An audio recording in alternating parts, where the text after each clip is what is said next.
Dis winter. As winter kom, dan doen ons 'n klomp dinge. Ons gaan minder uit, veral in die aande. Mense wil meer onder die kombers sit.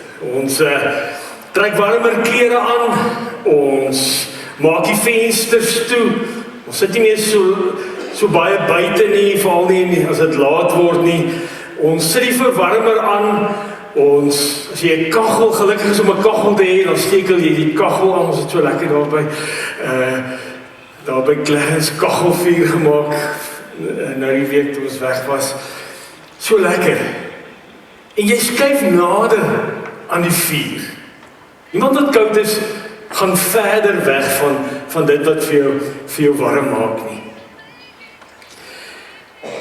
Maar die vraag vandag wat ek met ons wil bespreek, wat maak ek en jy wanneer ons geloof begin koud word? Wanneer jy voel, God voel vir my ver. Wanneer gebed vir jou minder raak en nie meer diep raak nie. Wanneer die Bybel nie meer vir jou aanspreek nie en jy minder en minder begin lees. Wat maak jy wanneer jy God nie meer ervaar en jou elke dag lewe as jy saam met hom die pad stap nie? En daarom gaan ons vandag so 'n bietjie saam met die Emmausgangers weer stap en lees in Lukas 24. Want ons ontmoet die Emmausgangers wat seker op die koudste dag in hulle geloof daar staan weer. Jesus het gesterf. Hulle hoop het gesterf, hulle drome het gesterf. En nou stap hulle van Jerusalem af, daar waar hulle saam met die Messias was, en Jesus is gesterf en hy is begrawe. Hulle stap van daar af, teleurgestel, stap hulle huis toe. Stap weg van die gemeenskap, stap weg van die res van die gelowiges, die ander volgelinge, stap hulle terug. Hulle gaan huis toe. Hulle harte het koud geword. En op hierdie pad ontdek hulle waar die vuur van geloof weer brand. En dit is seker vir my een van die mooiste verhale hierdie. En ek wil hom weer saam met jou lees vandag. En kyk, juis op die dag was 2 van hulle op pad na 'n dorp met die naam Emmaus, 60 stadion van Jerusalem af. Hulle het met mekaar gepraat oor al hierdie dinge wat gebeur het. Terwyl hulle so praat en bespiegel, kom Jesus self nader en loop saam met hulle, maar hulle oë was verhinder om hom te herken. Hy sê toe vir hulle, waarom loop julle so met mekaar en redeneer? Hulle het gaan staan, hulle gesigte somber. Een van hulle, met die naam Kleopas, het hom geantwoord, is hy die enigste vreemdeling in Jerusalem, wat nie weet van die dinge wat in hierdie dae in die stad gebeur het nie? Hy vra hulle, watter dinge? En hulle antwoord hom, dit wat gebeur het met Jesus van Nasaret, 'n profeet, magtig in woord en daad, in die oë van God en die hele volk, en hoe die leierpriesters en ons volksleiers hom oorgelewer het, om ter dood veroordeel te word, en hom laat kruisig het. Ons het bly hoop, dat dit hy is, wat Israel gaan verlos. Maar intussen is dit nou al die 3de dag, van dit gebeur het. Sommige vroue uit ons geleedere, het ons boonop ontstel. Hulle was vroeg by die graf, en toe hulle sy liggaam nie vind nie, het hulle kon vertel dat hulle 'n visioen gesien het van engele wat sê dat hy leef. 'n Paar van ons het na die graf gegaan en dit net so aangetref soos die vroue gesê het, maar hom het hulle nie gesien nie. Toe sê hy vir hulle, o julle, wat so sonder begrip is, met harte wat traag is om alles te glo wat die profete gesê het. Moes die Christus nie hierdie dinge lei en in sy heerlikheid ingaan nie? Hierna het hy begin om al die skrifte oor hom vanaf Moses en die profete vir hulle uit te lê. Toe hulle nader kom aan die dorpie waarheen hulle op pad was, het Jesus voorgegee dat hy verder wil reis. Maar hulle het sterk by hom aangedring, bly by ons, want dit is amper aand en die dag is reeds verby. Hy het toe ingedraai om by hulle oor te bly. En terwyl hy saam met hulle vir ete aangeleen het, het hy brood geneem, die seëngebed uitgespreek, dit gebreek en vir hulle gegee.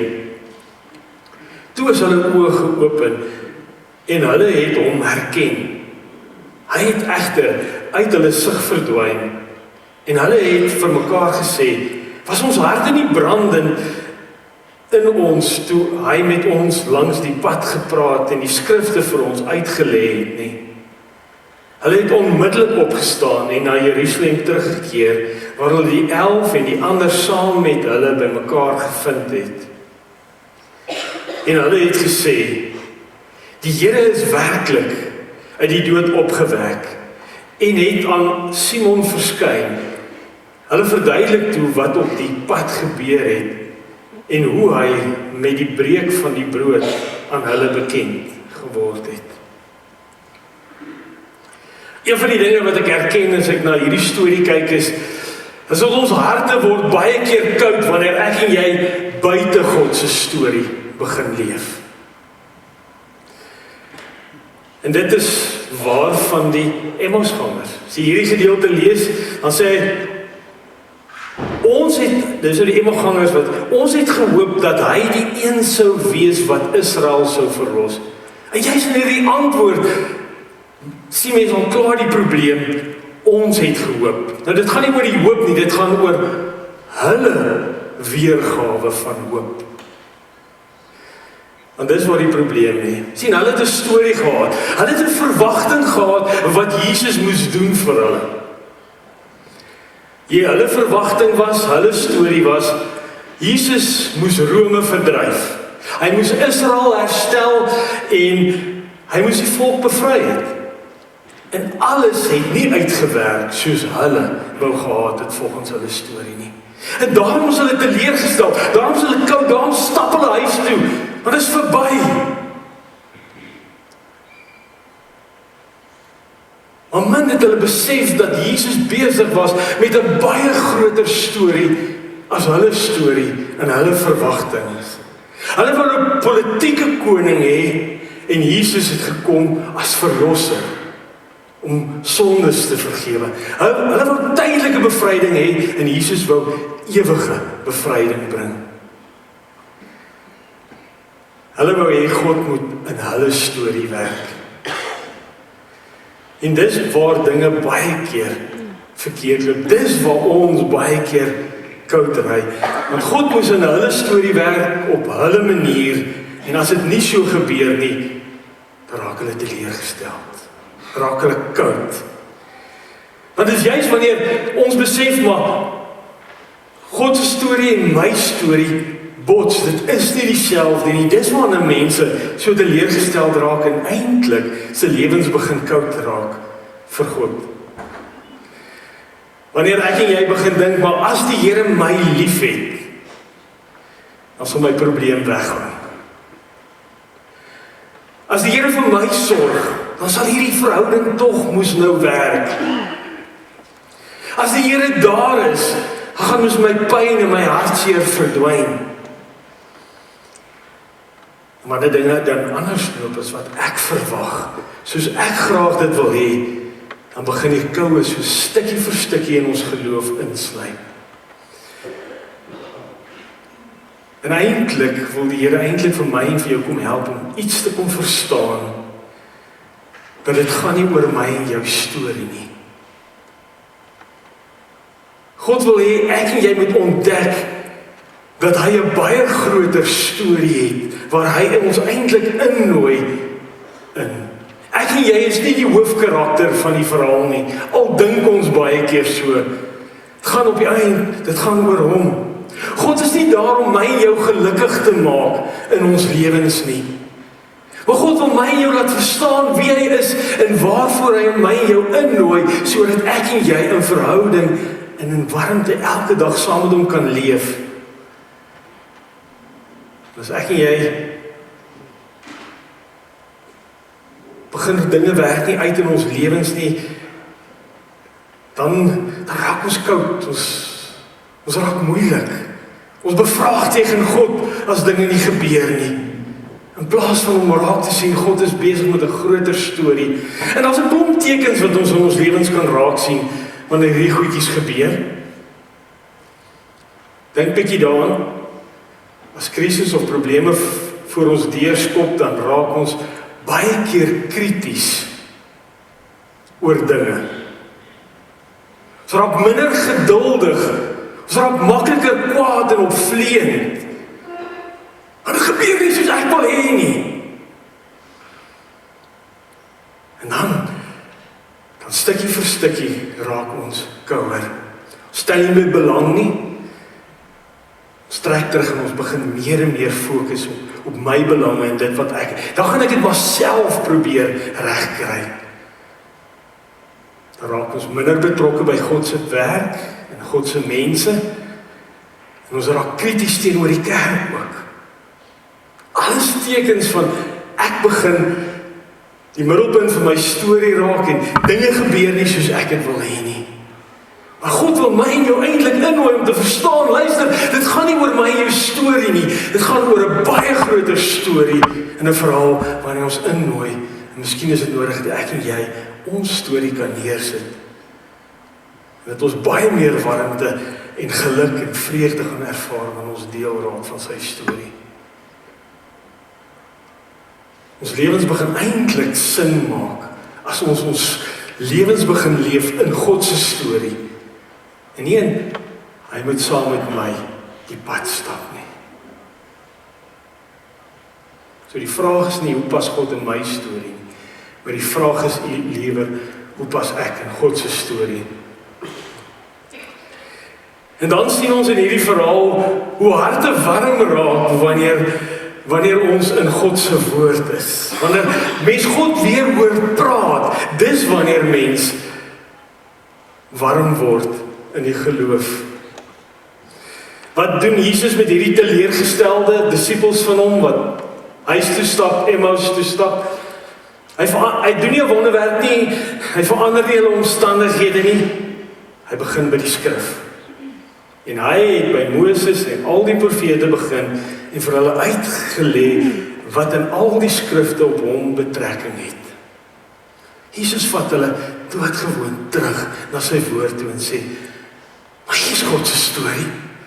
Onthou julle nie wat die profete en wat Moses gesê het nie? Dis waaroor dit gaan.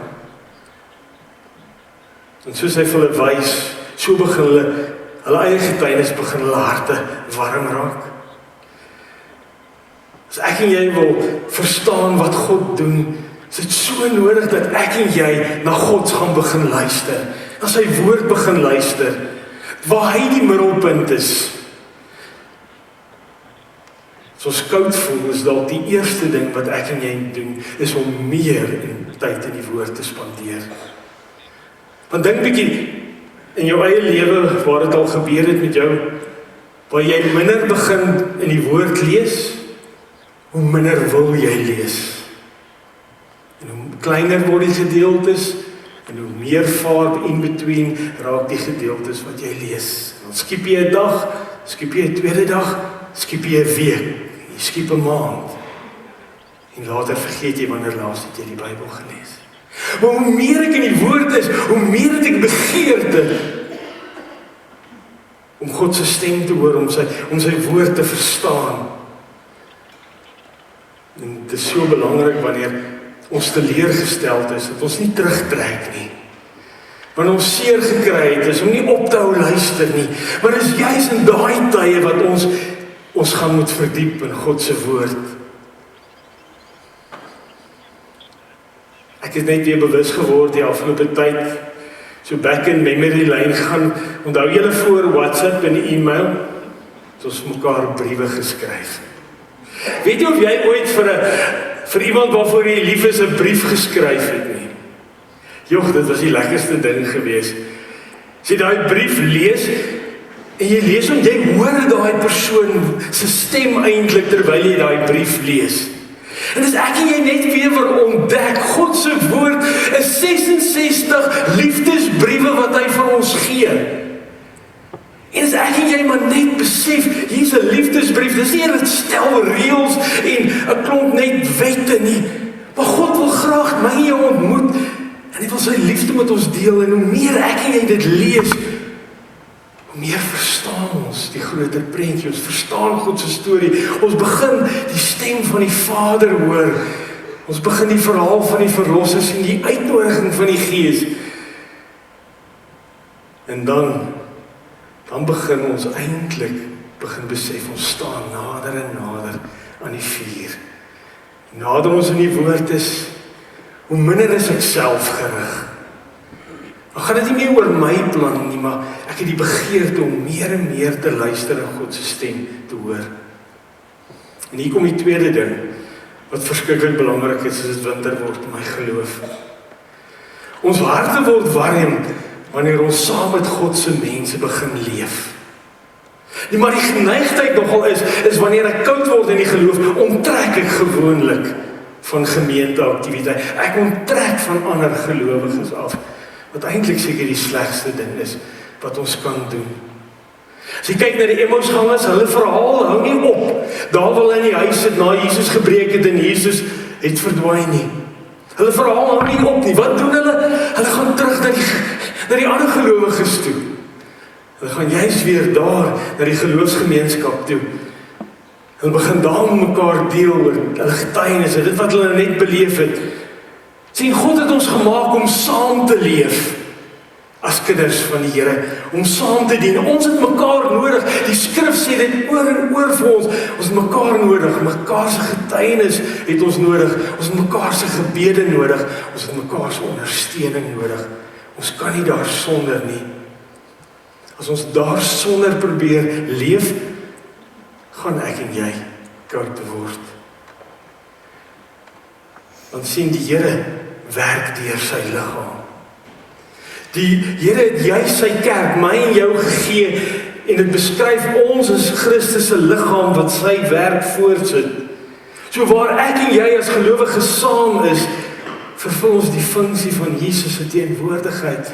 En die Gees werk deur ons om juist te gaan doen dit wat Jesus wil doen. En daarom as jy iets wil beleef, as jy koud kry, moenie wegbly van die gemeenskap van gelowiges nie. Kom juist meer soontoe.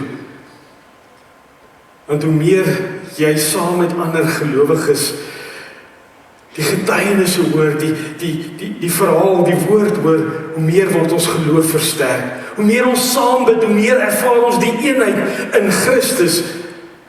En hoe meer ons begin saam dien, ontdek ons die doel van ons geloof, hoekom ons as gelowiges is. En dan begin ons geloof meer lewe. Die vuur brand waar Jesus is. En Jesus is deur sy Gees in sy woord en in sy kerk. Dis hoe hy dit beplan het. En dan sien ons daai gedeelte wat die Emmausgangers sê, was ons harte nie brandend in ons, toe hy met ons op pad die skrifte vir ons oopgemaak het nie. Hulle harte het nie net gebrand toe, oor die kennis wat hulle gekry het, en dit wat Jesus vir hulle nie kon wys het uit die profete, uit die skrif nie. Meer is dit, hulle het iets beleef van die gemeenskap, hulle het iets beleef van Jesus, wat sy storie, Jesus wat teenwoordig is van die Ou Testament tot nou toe, teenwoordig is by ons as mense. Wanneer ons soek na warmte, dan sê Jesus, ek is daar, ek is in my woord, en ek is by my mense. As ons antwoorde soek, dan sê Jesus, kom na my toe, ek is daar. As ons verligting wil soek, en versorging en nood, dan sê Jesus, ek is daar, in my woord, en by my mense. Kom na my toe. En die groot doel van die Christelike lewe is nie so dat ek en jy beter voel nie, maar is so dat ek en jy ons plek in God se storie kan ontdek en saam met hom besig is op hierdie reis en saam met hom dien en saam met hom werk. Hoeveel mense, gelowiges in die wêreld vandag, voel nie vandag dalk soos die Emmausgangers nie. Stap nog, glo nog, al harte vol koud. Miskien is daar teleurstelling, miskien is daar swaar kry in jou lewe ingekom. Miskien het jy stadig uit God se storie uit begin leef en die hoofkarakter in jou eie storie begin word. En dan wil die Here vanoggend vir my en vir jou sê, hy wil saam met ons begin stap en sê, kom terug na my toe. Kom hoor my woord. Kom word deel van my geloofsgemeenskap, my liggaam. Kom word warm as jy saam met my elke dag leef. Die vuur van die evangelie het nie doodgegaan nie. Die verlosser leef. En hy nooi jou na sy woord en na sy gemeente toe. Mag jy elke dag so saam met Jesus die pad bly stap. Brandend in die geloof. Moet jy ervaar sy teenwoordigheid, sy krag. En moet jy in sy woord is en saam met sy gemeente is. Amen. Vader, mag ons juis in hierdie tyd, wanneer dinge woes en wild gaan partymal in ons land en van ons lewens, dat ons nie verder van U afskuif nie. Maar Vader, dat ons nader aan U skuif. Dat ons meer in die woord is, Jesus, en meer by U kom sit om te kom hoor, wat is U plan van die begin af tot nou? Dat ons U woord lees nie met die lense van, wat sê die Here vir my lewe nie. Maar Vader, help ons om die lense op te sit. Here, wat is U wil, sodat ons lewens in U verhaal en U storie kan sien, en kan besef, waar moet ons lewens aanpas, by U roeping. Here, help ons ook om so saam met ander gelowiges te kan deel, die liefde, saam te kan deel in die werk, die eenheid.